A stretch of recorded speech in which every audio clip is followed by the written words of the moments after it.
Welcome to today's IST lecture on science and society with Julia Ebner. The way this is going to work is like this. I'm going to pass on to Tom Hensinger, who's going to introduce Julia to you. And after Julia's talk, you can pose, or even during Julia's talk, you can pose questions in the Q&A section, which is in the lower bar on the right-hand side. And after Julia's talk, she'll be happy to respond to a couple of questions. So with this, I pass on to Tom Hensinger. Floor's yours. Thank you, Oliver. And welcome everybody also from my side to today's IST lecture on science and society. This series presents eminent scientists from the social sciences and the humanities to an audience that's most likely engaged in the natural sciences and to the general public. And this afternoon, it's my real pleasure to introduce Julia Ebner. Julia is a senior research fellow at the Institute for Strategic Dialogue in London, and she specializes in radicalization, far-right extremism, and terrorism prevention, and is involved in initiatives across the UK, Europe, and the United States. Julia has shown a big interest to disseminate her research to a broader public, informing about radicalization and extremism in our society and to show ways to counteract that. She's the author of 2 best-selling books, Going Dark, The Secret Social Lives of Extremists, and The Rage, The Vicious Circle of Islamist and Far-Right Extremism. For the former, she won the Bruno Kreisky Prize for Political Book of the Year in 2018, and for the latter, she won the award for the Science Book of the Year 2020, the Wissenschaftsbuchpreis of the Austrian Federal Ministry of Education, Science and Research. Untypical for a scientist, Julia went undercover for 2 years to infiltrate extremist networks online, adopting several different identities to examine radicalization processes from the inside. She observed a wide range of extremist groups from jihadists, Christian fundamentalists, all the way to conspiracy theorists and white nationalists. Her most recent publications with the Institute for Strategic Dialogue include the reports, The Online Ecosystem for the German Far Right, and The Great Replacement, The Violent Consequences of Mainstreamed Extremism.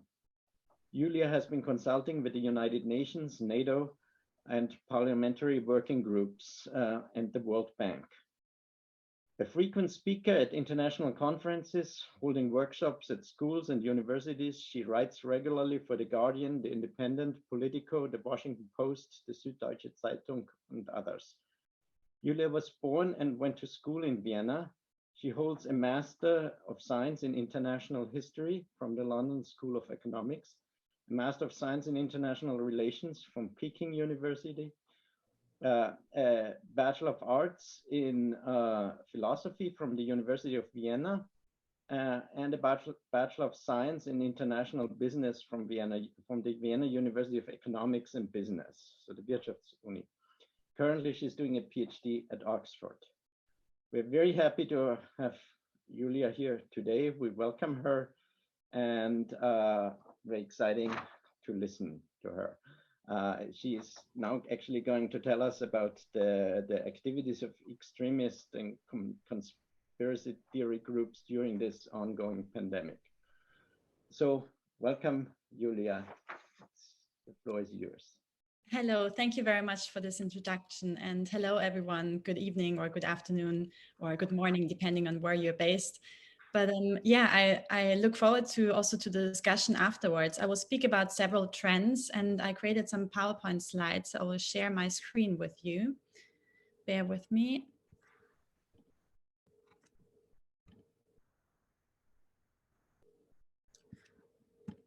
Okay, I think it should be visible now. Yes, so I will speak about different trends that we can observe in light of the coronavirus crisis in terms of radicalization, also the spread of disinformation.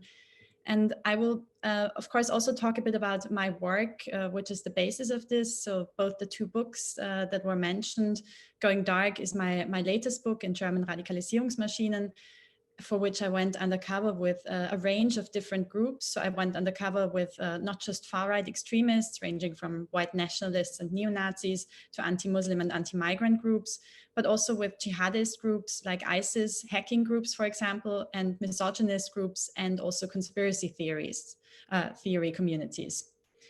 And one thing that I observed in the very beginning when I joined the first few groups was that the radicalization process, if we're talking about online radicalization in particular, always follows a certain pattern. So we always start with being recruited into an extremist group, of course, but then there's a really important step that comes next, and that's the socialization process, where you feel you're becoming part of that group, you're becoming part of an exclusive subculture.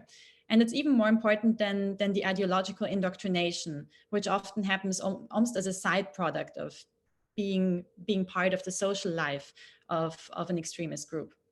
And I'm sorry, I'm just seeing a typo here, but communication, of course, with a C, that was originally a German slide, I guess.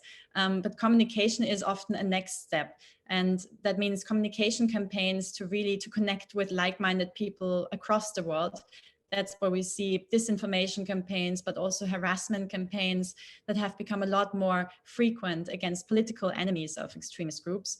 And in the next step, there's often a mobilization also to street protest movements, for example, which we have seen really a lot of in the last year, especially when we talk about anti-corona protests. I will talk about that in a minute. And the last step, unfortunately, also more and more common nowadays, is attack, where especially in the last couple of years, we saw a range of extremist, especially far-right extremist attacks inspiring one another. And I will talk a bit about the online ecosystem that fosters this new form of hate and these new forms of conspiracy theories and the spread of disinformation. First, let me give you a few examples of which groups went. So for example, I went with Generation Identity in the UK and Ireland when they just formed their new offshoot here in the UK. And I also met with people like Martin Sellner, the leading Austrian identitarian, and identitarian members from other countries, from Norway, France, Germany, from really across Europe. And it was quite interesting to see that they have a very explicit strategy of recruiting young people and also of spreading their ideologies online. They run very slick social media campaigns and have also accelerated some of their activities online in the last few years, where they've really managed to recruit people from new audiences. Another group merely online that I joined was Reconquista Germanica, which is, I would say, Europe's largest trolling army, or was Europe's largest trolling army at the time when I joined them. They had about 10,000, and they were campaigned in the run-up to elections, especially the German elections, where they really tried to hijack the public discourse. And it was, I would say, one of the first of its kind, because they used military-like structures to then give commands to the so-called foot soldiers who would spread disinformation into the online ecosystem and would try to mainstream their fringe ideologies. Another experience that I share also in the book, for example, is what can happen when you do oppose extremist groups or talk about them in public. And a lot of journalists, scientists, and even artists have become the victims of that, harassment campaigns and hate campaigns. So I became the target of a massive hate campaign that was led by Tommy Robinson, the founder of the English Defence League here in the UK. So these are just a few kind of snapshot experiences that I wanted to share with you. We can obviously talk about that also in the discussion. But what's, I think, most interesting, and looking at these extremist movements from the inside and coupling that with my research at the Institute for Strategic Dialogue, where we take a rather tech-based approach to studying these communities. We usually use tech tools to monitor, for example, the spread of disinformation, to see where conspiracy theory originated and where eventually how it goes viral, or how eventually it ends up actually being reported in some of the more traditional media outlets, because it's gaining traction so quickly. So we can trace and track that with our online monitoring systems at IST. And I'm going to base this presentation on these two types of insights. As was mentioned earlier, it's quite unconventional, I guess, in academia to go undercover or to take this investigative journalist approach. But I do think there's also a value in gaining deeper insights into the plans of extremists. And so I also want to give you a bit of an outlook for what I think will happen in the next few months or years, or what the next big threats are. So first of all, how has COVID-19 impacted the extremist threat landscape? We see that there are several dynamics, and actually some of the biggest transnational organizations have warned of these. The WHO warned of a global infodemic. We have seen a massive amount of different conspiracy theories and pieces of disinformation that really surged during this crisis. There was a study conducted by Hope Not Hate, and that showed that 1 in 4 Britons now believes in the QAnon theory or in linked theories. QAnon is one of the biggest conspiracy theory networks right now in the world, and they're also partly driving some of the anti-corona and anti-lockdown protests in different countries across the world.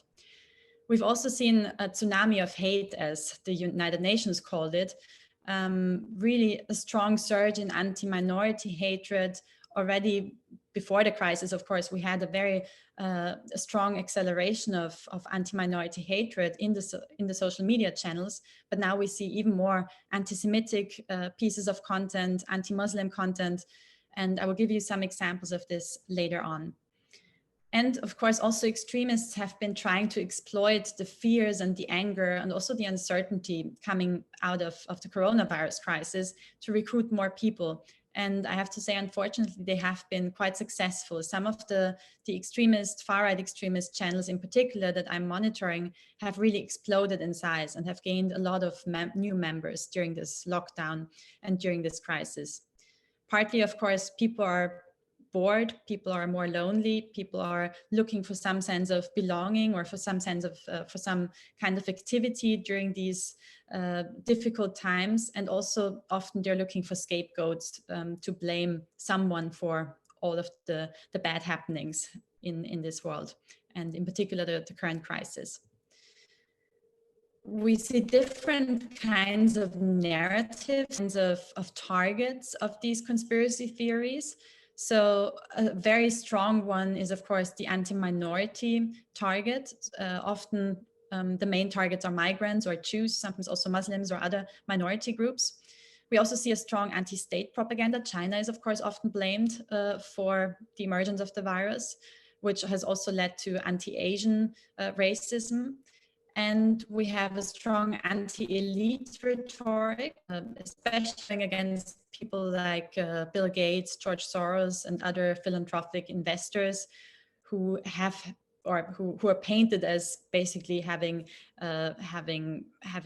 started this pandemic to further their own goals. So, for example, there's one conspiracy theory that assumes that Bill Gates wants to implant us all microchips through the vaccines in order to basically monitor the whole world population and to basically gain control over the entire population, which of course is the basic of most conspiracy theories, that there's one person or a group of people who want to gain control, who want to be the world power. And then there's a lot of anti-establishment rhetoric as well, going against especially big pharma firms. Of course, there were even a few attacks that were thwarted, that were going against pharmaceutical companies, but also research institutes, which is really scary. So now even researchers and scientists are more and more becoming the targets of these extremist propaganda pieces and conspiracy theories, and of course also of hate attacks and potentially also terrorist attacks. And the WHO was also a major target, not surprisingly. Then there is a very interesting element now also in some of these conspiracy theories around the pandemic. Quite an important one has been the anti-tech mobilization, where quite a lot of people believe that 5G networks and the phone masts are responsible for causing symptoms in us, and actually they deny the existence of the coronavirus and think it's all a hoax. Created by the media or created by the so-called elites, and in fact it's just the 5G networks that are causing, for example, our lungs to no longer work, or causing breathing problems and on all the related symptoms that we can see with COVID. We're now really at a point where we've had major anti-lockdown protests in pretty much all the countries across the world, but there is a certain pattern to it. And especially, and here I just listed a few of the countries where we had the biggest protest movements taking shape. And especially, of course, the US, but also Australia, Germany. This is actually the order in which the conspiracy theories also spread, and also that the anti-lockdown protests spread across the world. So we first saw protests in the US, and then spreading to Australia, quite quickly picked up in Germany and Austria and in other European countries. And there is an interesting coalition that has formed that we have never really seen in this form, or in this shape. A coalition between conspiracy theorists coming sometimes from the right, the far right, sometimes from the left, sometimes even from the political middle, anti-vaxxers and anti-vaccine movements that have had a very strong voice in the anti-lockdown coalition. And then, of course, also far-right extremist groups, sometimes even sovereign citizens or Reichsbürger in Germany. And then there are, of course, always, there is always a crowd of concerned citizens who are pulled into this, who then slowly become radicalized as they join. But this is quite a dangerous dynamic, because it means that also the ideologies of these different subgroups have mixed with each other. And we now find more and more elements, racist elements and elements of far-right extremists and white supremacists kind of leaking into these other subgroups, which means that they have a bigger audience to recruit from. And QAnon, as I mentioned earlier, one of the biggest conspiracy theory networks around that, have had a major role as well in kind of staging these global protests. And there was a lot of transnational, I'd say transnational cooperation in using the same slogans, the same conspiracy theories. You really see that the banners at the different protests in different countries across the world are very similar in terms of the language they use, in terms of the symbols and the accusations that they make. And we've had global influencers, celebrity influencers that have really given rise to these conspiracy theories, especially on social media, or they have really amplified them because their accounts have a massive followership. For example, Xavier Naidoo was definitely a strong influencer in the German-speaking context. He's also partly promoting the QAnon ideologies. Then we had famous conspiracy theorists like Alex Jones or Bodo Schiffmann in Germany. Political influencers, of course, we had Trump, who played a major role in this, but also people like Bolsonaro, who denied the existence of the virus in the beginning. And this has really led to major problems also for us monitoring these worldwide protests, because they have really exploded in the last few months. 1 second, I will change slide. QAnon, just in terms of to give you a bit of an idea of how quickly it has spread and how much it has expanded over the last couple of years. For my book Going Dark, I actually joined QAnon in its very early stages, when it was still quite a fringe phenomenon in the US, really just mobilizing around topics that were only related to the US, to Trump, blaming the Clintons for running a pedophilia ring in the underground of DC, spreading some ridiculous conspiracy theories and some ridiculous ideas, but not really posing a global threat or dominating the news all over the world. And that was in 2017, I believe, when I first joined them, when they still had just a few, like some tens of thousands of members.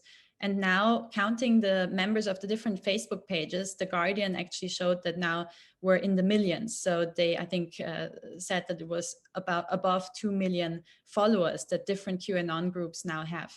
So that really means that over the pandemic and over the coronavirus crisis, they have managed to massively expand and also go international and yeah, as I said, really spread out to creating offshoots in different countries that then tailor the propaganda to the local context. So whenever then, for example, Angela Merkel would meet up with Bill Gates, they would make a big deal out of this and say, oh, this is because actually Merkel is also involved in this conspiracy of wanting to monitor the entire population by implanting us microchips. So why do people believe in conspiracy theories? There are a few psychological purposes that conspiracy theories have. Of course, right now, they're quite suitable to filling the massive information vacuum, especially in the beginning of COVID, when we didn't really know much about the crisis. We could see that a lot of people were looking for explanations and they often turned, unfortunately, to conspiracy theories to fill those gaps. Then also to overcome fears, uncertainty, and powerlessness. Again, topics that have become, of course, a major part of our daily lives right now.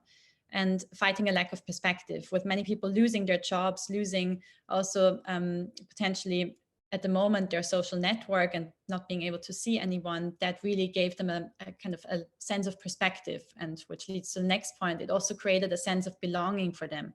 Belonging to a group like QAnon meant all of a sudden they had a lot of like-minded people. It almost feels like a family replacement when you join these groups. They spend their whole evening hours, their weekends in those groups because it's creating such strong bonds between the members. And you have an activity, you gather different pieces of information or disinformation actually, and you spend hours trying to fill the little gaps and put together a puzzle. Then finding a scapegoat for everything that is going wrong, of course.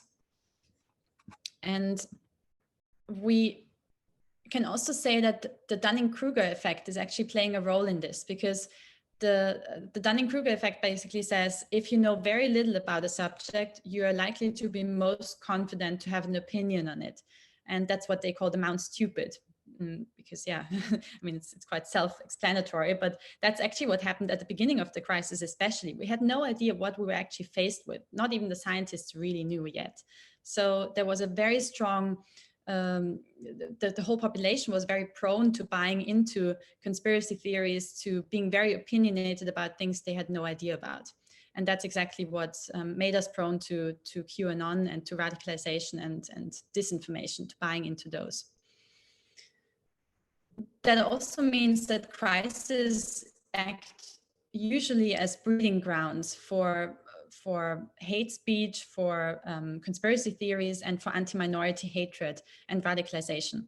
We saw that during the health crisis, during different health crises, for example, during the plague in the 14th century, apologies, there's again a Jahrhundert instead of century, but we really saw a strong surge of anti-minority hatred and back then actually anti-Semitic conspiracy theories, just like in the Great Depression, which of course was an economic crisis. And again, we had a surge of anti-minority hatred and conspiracy theories. Same can be applied to the security crisis after 9/11 in 2001, when you had a lot of anti-Muslim conspiracy theories, but even anti-Semitic conspiracy theories that said this is actually all the doing of the so-called global Jewish elites.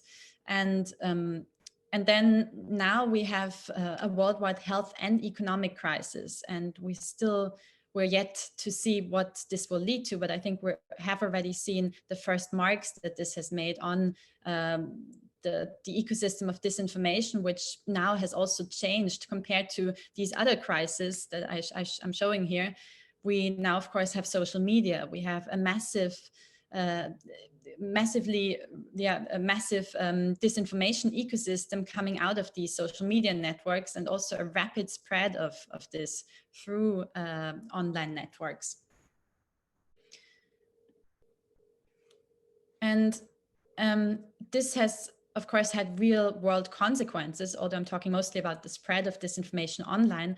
we've seen that there were manifestations of this offline. So there were lots of attacks on phone masts, which I found quite ridiculous in the UK, but also in other countries, in the Netherlands, in other European countries as well, because of this idea that the phone masts or the 5G networks are actually responsible for the symptoms of COVID.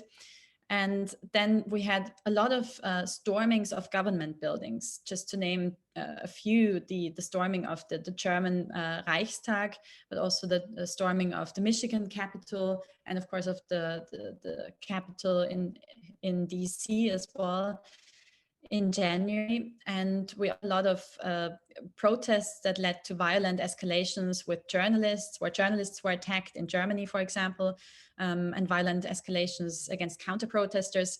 So unfortunately, we see that there are more and more attacks on the media and also democratic institutions. As I said, also some plotted attacks against pharmaceutical firms and scientific institutes.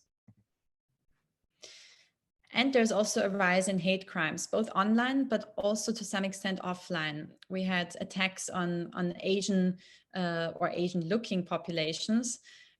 Some of them were, of course, not even Chinese. This student here who was attacked in London quite at the beginning of the first lockdown was actually Singaporean, but someone thought, or someone was so much against Chinese minority communities that they actually attacked him.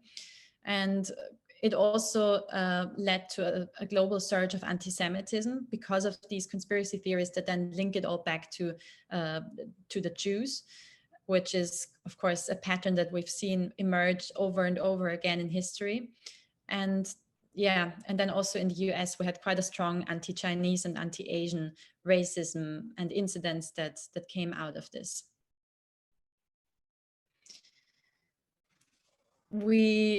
Here we have an example here of some of the propaganda, the anti-Semitic propaganda that is tied to coronavirus. And for example, the plandemic, as they would call it, they blame the Jews to having planned all of this to benefit from the crisis economically or on some level, or to gain global power. And so economically or politically. Then some of them would also call it the Jew flu. This is especially dominating some of the white supremacist and neo-Nazi networks, where they think that Jews are actually responsible for spreading coronavirus faster than any other populations, which is, of course, not based on any scientific insights, as none of this is. But and then there are also some attempts to really weaponize COVID against Jewish populations, also against other minority groups. But here I'm just quoting the example because this was actually a report by CST here in the UK that showed that they even tried to get people to hug Jewish citizens in order to give them COVID. There were another few examples on social media where people called on others to spread salvia when they had COVID, spread salvia on the door handles of refugee camps in order to give migrants basically COVID. So a lot of attempts to weaponize COVID and also to, of course, spread their ideologies off the back of this crisis. A few other trends that I would like to talk about, especially the increasing internationalization of the phenomenon. And this is something that, again, during COVID has become even more striking, how well connected these extremist communities and also these conspiracy theory communities are. We have here, for example, the locations of users on the violent neo-Nazi website Iron March, and you can see that it's really spread out across. And of course, online connections and social media have made it very easy for people not to be locally rooted anymore when they create an extremist movement, but to really have a loosely associated online network that can then carry out either attacks locally or can carry out protests locally, but they can coordinate and exchange knowledge and exchange ideas online. And there have even been the circulation, for example, of instructions on how to build bombs and how to build weapons that were circulated on some of these global online networks. And another dynamic or another trend that we're seeing is that there's an increasingly misogynist element to extremist groups. And that's also partly because some of these subcultures have merged. For example, there is the so-called manosphere, which is a bigger, basically a mosaic of different misogynist subcultures on the internet. You have the incels movement, which has inspired terrorists that have carried out attacks against feminists and against women in general. And at the same time, there is another dynamic related to gender trends, and that's that you have more women joining far-right extremist movements and even the violent groups. And that also meant for me, for example, as a young woman, it was fairly easy to join most of the far-right extremist groups. They no longer have a policy of we only accept men, but they really welcome women with open arms, because often women are the ones standing in the front rows. Women are the ones also often acting as influencers online to spread campaigns, to gain a bigger followership, to be sometimes seen as more trustworthy or as making the ideologies more legitimate, because they're often seen as less violent. But here you have an example of a Miss Hitler competition, for example, in 2020, where they actually managed to really target young people in the UK to join neo-Nazi groups here. This was done by National Action and their affiliated groups or their alliances. There are also a few other phenomena, and some of these, when I looked into the different networks that I also again joined during my research for Going Dark, you can see that again over the last year during the pandemic, some of these networks have really gained a lot of members. And that's of course again partly due to increased loneliness, increased boredom. And one of these communities is also the Red Pill women community, where you have basically a mixture of just very conservatively minded women, but also reaching to the level of women actually promoting domestic violence and promoting misogyny to an extent that they might even inspire violence and attacks against feminists and against women. And it's quite a weird but also very interesting community to study, because that was something I had never encountered before my book research. I had looked into a lot of jihadist networks, a lot of Al-Qaeda, ISIS networks, and of course into far-right groups of all kinds, anti-migrant groups, and also misogynist groups and anti-Semitic groups. But the misogynist groups, and all of them were mainly predominantly male, especially the misogynist groups. But female misogynists, that was really something new to me, and something that I thought would be a complete oxymoron, a complete contradiction. But yeah, I do think that this is one of the future trends, that we're seeing more and more women actually wanting to go back to traditional gender roles, to traditional family systems, and also unfortunately also sometimes endorsing even domestic discipline or actually domestic violence. On a side note, of course, now during COVID, we've seen a lot of reports of actually domestic violence becoming a bigger issue. So that's also something I think where hopefully COVID will raise more awareness around these topics. But now that so many people were locked up together, actually there was quite a big surge in reports around the use of domestic violence against women. Then another trend is, and that's something we also saw in the news headlines, is the gamification of extremism, especially when it comes to groups like Generation Identity or the trolling armies like the one that I mentioned earlier, Reconquista Germanica, but also thousands of others that are using these strategies. We see almost like a PSYOP style communication, very strategic manuals or guidelines on how to run online campaigns, online disinformation, harassment, or radicalization campaigns. For example, Generation Identity drafted this info war manual, where they even speak about electronic armies, and they speak about sniper missions that are then targeted at one political opponent. That could be a political activist, that could be a journalist, or even a researcher. And they then often carry out these attacks or these campaigns in a very military-like structure, where they use military vocabulary, but also have a hierarchy of foot soldiers. Then you can be recruited up into a general rank, and if you do a particularly good job, yeah, you might basically have the chance to be promoted into higher ranks. And the supreme commander at Reconquista Germanica, but also at other trolling armies, would then give orders to these foot soldiers to carry out a campaign to, for example, at the same time go online and use the same hashtag and do a campaign against a certain person or on a certain topic, to then be promoted up into the top trends. And that means that even a few thousand people can actually have a very strong impact on the online discourse, because the way that social media works would immediately catapult their content into the top trends. There is also a strong use of humor and satire. So they're using a lot of memes and insider jokes and references to pop culture in order to make their campaigns seem more legitimate, or to create also this entertainment factor that then sometimes attracts younger audiences.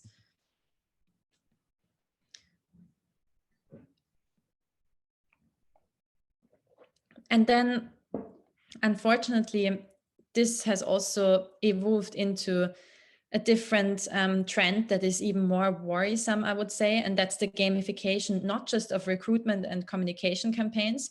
Gamification of recruitment and communication and propaganda is something we also saw with ISIS, making very good use of that. And we saw that previously with jihadist movements. But this is something completely new, and that's the gamification of terrorism, of the act of terror itself. And the Christchurch perpetrator who attacked 2 mosques in New Zealand was probably the first one to use it that explicitly. He used a first-person ego shooter angle to live stream his attack to his followers and to his audience. And then this led to a whole, and he also used a lot of gaming vocabulary and gaming references, and this led to a whole series of copycat attacks, of inspirational terrorism that followed a very similar pattern in Germany, in the US. Here's the example of Halle in Germany in 2019, when again you had a lot of gaming vocabulary in the so-called manifesto of the attacker. And he also printed his own weapons with a 3D printer. Again, a lot of these instruction manuals can unfortunately be found online. And he also drafted a list of achievements for killing different targets in different ways that would give him points. So he almost framed it as a video game. And that's unfortunately, again, a dynamic that is only becoming more and more common, especially especially in some of these online communities where, right now they have gained members also partly because of the lockdowns and because of COVID, and because more people are turning to these communities that almost behave like video games and have offered this entertainment factor. You could also see a lot of memes coming out of these attacks, and actually a higher score to be made, or they gave a graded score to the Christchurch shooter, and they said the Norwegian terrorist Anders Breivik is still their upmost hero because he killed most people. But there's this danger of creating a competition for higher scores and actually inspiring other people to go out and carry out similar attacks. Now that we've had a lot of takedowns that have been happening on the bigger social media platforms, the bigger tech firms like Facebook, Google, and its affiliated YouTube platform, and also Twitter, have been taking down a lot of extremist content and have gotten better at also taking down extremist accounts. That has meant that extremists have basically created their own alternative universe on the internet. They've created their own alternative social media platforms, or sometimes hijacked social media platforms, their own crowdsourcing platforms, and even dating platforms. I would highly recommend to stay away from those. They're quite disturbing in terms of the profile pictures and the explanations of the different members. But it's also these different platforms that have made it so easy for extremists to spread their own ideologies and to spread disinformation on such a rapid, on such a big scale, and also so rapidly, because there's a whole network also of alternative news websites and alternative social media platforms where you can see that if one article is published about, say, Bill Gates being behind coronavirus, that is spread within a few seconds across all of these channels, and actually they reach quite a big audience. And unfortunately, currently, the laws as we have them in most European countries, and even in Germany, where we have the anti-hate speech law, NetzDG, they don't really tackle any of these smaller platforms, any of these fringe platforms that are radicalization hotbeds, because they're only about platforms with over 2 million registered users. And we are still speaking about smaller platforms, but they have a big impact then on the coordination of campaigns that are sometimes carried out on the bigger platforms. And you can see the same actually happening in some of the encrypted messaging chat rooms of WhatsApp or Telegram or Discord. So unfortunately, there's often a coordination of the campaigns that we then see on the bigger social media platforms. And another trend is do-it-yourself terrorism. I already mentioned briefly different instruction manuals that are being shared online. It's becoming more and more of a danger and a risk also for the future. Of course, also hacking and kind of combined attacks or hybrid attacks between hacking and a real-world attack can be quite disastrous. I was in an ISIS hacking group where members, for example, shared information and were actually taught about hacking skills. They're not very well skilled yet. Extremist groups in general, there are maybe a few neo-Nazis and a few jihadists who have quite good hacking skills, but still not good enough, luckily, to hack major critical infrastructure. But unfortunately, this is a trend where we have to watch out for. What can be done? I hope that we get a bit more time also during the discussion to talk about different methods of how we can counter this. I would say in general, we have a lot that can happen in the online spheres, especially applying some of what we already know about successful offline methods, both for prevention and also for intervention, that can still be applied online. Prevention-wise, it's really important that we foster a sense of internet citizenship, that we're all global internet citizens, and that means that we have to foster digital literacy and of course also digital civil courage. So digital literacy for me is not just about being able to distinguish a piece of disinformation from a reliable piece of information, but also to know a bit more about what your own role is on the internet, to understand how social media and new technologies are influencing us as individuals on the psychological level, as individuals, as groups, and as society as a whole. And digital civil courage is something where I hope we can learn from our offline civil courage. Everyone would probably step in or intervene when they see a racist incident happening on the tube or happening on public transport, whereas very few people actually step in if they become a witness to an online harassment campaign. And that's something where I would say that education can really help us become better internet citizens. And intervention models are purely focusing, most of them are still purely focusing on the offline world. And there are a few pilot projects that we started at IST to really apply those insights to the online world. And for example, we partnered with Facebook to reach out to people who shared extremist content, who shared pieces of disinformation or conspiracy theories.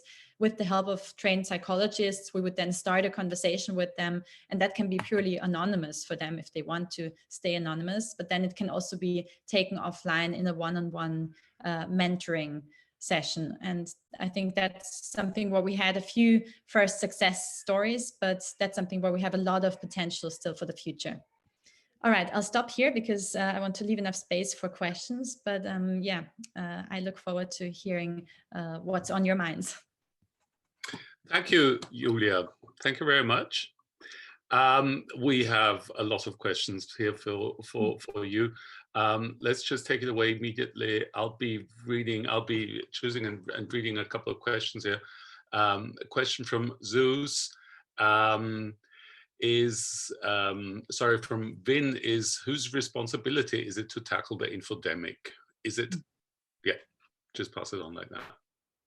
That's a really interesting question, because I don't think there's one answer to it, but I do think that there are several responsible stakeholders in this. And I think we are all part of it as well. As I said, I think it's important that we kind of keep up to speed with information, with the latest information, the latest scientific updates around coronavirus, to be able to counter it online when we see a disinformation campaign, to really be able to have counter arguments. So I think there is a responsibility for all of us, because a lot of people have come to me saying that their relatives or friends of theirs have actually been lured into conspiracy theory networks or have joined QAnon. And I also think that unfortunately we can't always counter it with facts. So we also have a responsibility, at least in the family and in our direct environments, to also try to counter it on an emotional level, because you first have to build an emotional bridge in order to then be able to even start a conversation in many of the cases, because a lot of the conspiracy theories have a psychological purpose, and it's really important to understand what psychological purpose does it serve in this person's case. So that's something where we can all have a responsibility, but otherwise it's definitely a topic that should concern politicians and also the tech platforms, where tech platforms especially have a major responsibility to remove any harmful content. And that also relates, of course, to pieces of disinformation and conspiracy theories. In the beginning, actually, after COVID broke out, they did remove some of the recommendations around what kind of natural remedies you could use to alleviate symptoms or to prevent getting COVID, like the use of bleach or some of the other dangerous recommendations that were shared here. And also conspiracy theories that were taken down. And it showed that they are capable of locating this kind of content and taking it down, but it just doesn't yet happen. It just doesn't yet happen everywhere. It doesn't happen when it comes to QAnon conspiracy theories. They're still out there, although Facebook has banned QAnon communities, but there's still a lot of additional potential to be quicker and better in taking down harmful content. And politicians, I would also say, have a major role in terms of being transparent and communicating well to the population and not contradicting themselves. Again, in the beginning of the pandemic, we had so many contradictory statements being made by different politicians. To give you the example of Germany, there were lots of local politicians who were saying different things about the virus, about the spread of the virus, also because we didn't yet have full information. But then it's really important to be transparent, because otherwise that's something that conspiracy theorists can easily exploit, to say, this is actually, see, the politicians are lying, the media is lying, this is what's actually happening. And in the UK, it was even worse. We had Boris Johnson, who contradicted himself in the same speech. So even in one person, you found these contradictions. So transparency on a political level is hugely important. Okay, a couple of questions. Thanks. A couple of questions regarding methodology. I'll just quote one of them here. How safe was it for you to actually closely interact with such groups to dig up information? How did you actually enter these groups? Mm-hmm. It was, I never really thought about it properly, to be honest, before joining these groups, because I started already for my first book project to infiltrate some of the groups. And quite quickly, I did receive a lot of hate campaigns and a lot of threats online, not just because of the infiltrations, but just because I became a person who talked about their tactics and their strategies in a public setting. So I reported on it. And as soon as there were news articles or publications that came out, there was a massive harassment campaign. So I was quite used to that. So I didn't really perceive it as a massive additional danger. But having said that, I actually became quite paranoid after some of my covers were blown, because necessarily that was going to happen. I joined quite a lot of different movements. Not all of them made it into the book, actually, because for some of them I was kicked out too quickly, or they immediately kind of uncovered me as a researcher or as a journalist. And it's the way I went about it was that I built up several online identities and avatar accounts over months before joining the group, so that I would be more credible in my character. And my character, I usually use different characters depending on which groups I joined. Of course, you can't use the same character or the same account for a jihadist group as for a white nationalist group. But I usually thought about these characters as if I was thinking about a character in a novel. I had to know exactly what their past, their present, and their future was. I had to know exactly what their hobbies, what their education, what their kind of direct living neighborhood looked like. I really had to be informed to be credible. So I was quite. I was trying to at least to be as credible as possible, and also very often I pretended to be a bit of the naive newcomer, which made it easier sometimes to be accepted in the group, because it was okay to actually be at the very beginning of the radicalization pathway. That's what they want. They want to have newcomers who don't yet know exactly what the extremist group is about. Okay. Another question, you mentioned that conspiracy theories often surge with crisis. How much staying power do they typically have when the crisis is over? Can you deduct this from your also obviously historical research? And do you expect the current wave to subside when Corona becomes less pressing? I'm afraid that often the conspiracy theories and the hatred that they trigger lasts longer than the crisis itself. And in the case of Corona, we of course also still have the whole looming economic crisis, which is already underway, but it's still there's still a massive part of economic consequences and socioeconomic consequences that we don't even know to which extent that will actually have an impact on which population segments. So unfortunately, I do think that there's that the conspiracy theory movements will still have a lot to say in the coming years, and will actually still continue to blame the politicians of the past for the crisis, or continue to blame also tech firms and pharmaceutical firms and everyone who's part of these crazy QAnon theories. It's even sometimes even about Hollywood stars or or NASA employees, or it's such a crazily massive conspiracy theory that they can also adapt to any situation that comes up, because they would always be able to say, oh yeah, we knew they were actually responsible for that. So if there's a minor scandal, they can always claim, yes, we had that in our theory, because it's such a massive conspiracy theory that it's quite easy to tailor it to what's happening in the future. The questions are pouring in. I'm trying to summarize them and then yeah. sort of put them into blocks. So, one extremely important question is, should the scientific discussion happen behind closed doors in order not to confuse the non-scientific public? Or I might add, would this actually give rise to further conspiracy theories? That's again, I think that's a very tricky question. And it's probably, that's really a lot about, that's very speculative, because I don't think there are any experiments to see which one actually works better and where you have fewer conspiracy theories coming out of it. But I would say in general, it's good to be very transparent. I do think that the discussions can happen behind closed doors as long as it's communicated in a very consistent way and in a very transparent way to the public. But also, of course, in a way that they understand it and that it's not too complicated. I do think that there is a real value in translating insights from academia and from the sciences into something that's more digestible to the general public, as long as it doesn't distort any of the facts. And of course, the media plays a massive role in this, because unfortunately, the media is often so sensationalist that we see a complete distortion of what's actually happening, just because they run sensationalist headlines, or they also made all the disinformation around AstraZeneca, or even around Pfizer. For example, about the Pfizer vaccine or the Moderna vaccine manipulating our genetic code, or being having an impact on our DNA. They completely the reporting on this also meant that there was a massive potential for conspiracy theories to kind of latch onto that. Right.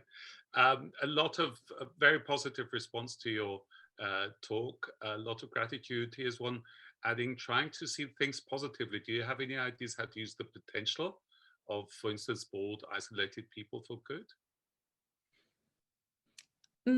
I would say that we've already seen a few also optimistic and great examples of how actually how a new sense of group belonging and a new sense of purpose can be given by movements such as Fridays for Future, or such as some of the green anti-climate change movements.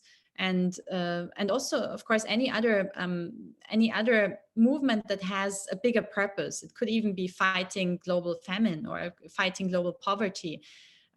I do strongly believe that people just need to be given a purpose and need to have an alternative to resort to. And unfortunately, during this crisis, we saw that far-right extremists and conspiracy theorists were often first in offering them a solution to their boredom, to their loneliness, to even sometimes their search for information. And of course, there are lots of different alternative movements that we could create or that people could join, and we could promote, leveraging the loneliness of people or leveraging the boredom of people. In the beginning, at the beginning of your talk, you mentioned tech approach to monitor such activities. Are you able to go into a couple of details there and explain those to us? Yeah, of course. So we use a range of tools at the Institute for Strategic Dialogue to monitor the activities of extremists and of conspiracy theorists. And for example, Crimson Hexagon is one of the tools that we've used in the past. It's a social listening tool. And it basically, you can look at Twitter, you can search Twitter for certain keywords or hashtags. It's based on natural language processing. And it just gives you, for example, a cloud of words that are most commonly associated with a certain hashtag. And you can then do narrative analysis based on that. And you can see what topics, for example, you can also see when conspiracy theories are gaining in volume, you can look at who are the most influential accounts driving that. So that would, for example, be sometimes an interesting research question. Where is this hashtag actually coming from? Or which, you can then also sometimes look into the original websites where the hashtag or where a piece of this information came from, if that's a reliable source of information or not. And then other tools that we're using are Graphica, which is a network, it creates social networks, network maps, for example, of Twitter accounts or of Facebook accounts. So you can see who's kind of at the heart of this disinformation campaign and how did it spread then. Or you can simply just analyze an extremist movement and look at the influential players in different countries. And then we also have Method 52, which is a tool that we actually helped to create in partnership with Demos, the think tank based in London. And that's a tool that combines natural language processing with AI and machine learning. And that's just a bit more sophisticated than Crimson Hexagon because it can also analyze raw text data that you can extract from encrypted messaging apps, for example, or from any platform that has an inaccessible API. Okay, thanks. Last question again, I'm summarizing from a couple of inputs here. Obviously, social media is absolutely vital in driving these conspiracy narratives, as they are also rather called than theories. On the other hand, you pointed out that you also collaborate, for instance, with Facebook in trying to contact certain individuals.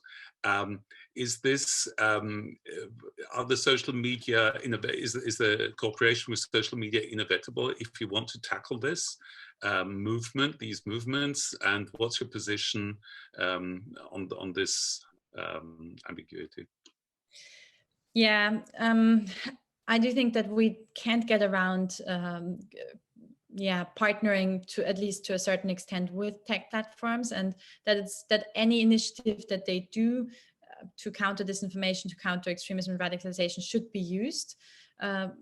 but at the same time, it shouldn't give them an excuse to not do anything anymore by themselves. So of course, partnerships are important, and it's important that they are in constant contact with researchers who can give them also real-time updates on what are the newest code words that extremists use to circumvent some of their policies or to escape their detection mechanisms.